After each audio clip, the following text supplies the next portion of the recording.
बैठकीमध्ये पूर्णपणाने निर्णय झालेले नाही आहेत, परंतु नांदेडची जागा ही राष्ट्रवादीला मिळाली पाहिजे ही मागणी आहे।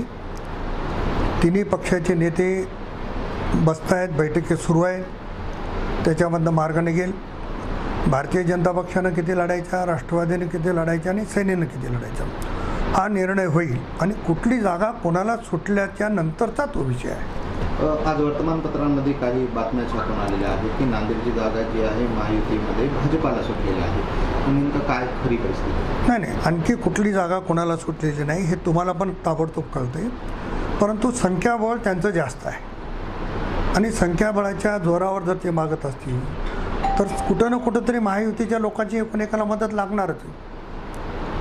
आज आमचं नांदेडमध्ये आम्ही दुसऱ्या क्रमांकावर असू तर कुठेतरी एका क्रमांकावर असणारच ना, तर तिथे त्यांना गरज आहे। हे समीकरण महायुतीचं होईल, त्याच्यावर निर्णय होईल।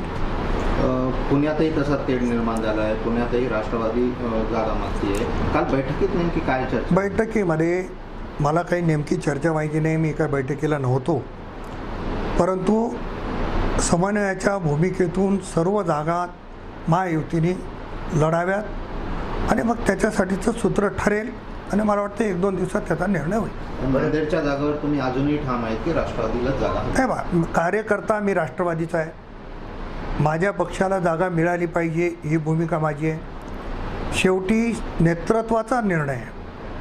माननीय मुख्यमंत्री उपमुख्यमंत्री जो निर्णय घेतील तो आम्हाला मान्य करावा लागणार। काल संजय शिरसाट असं म्हणाले की अनेक राष्ट्रवादीचे जे कार्यक्रम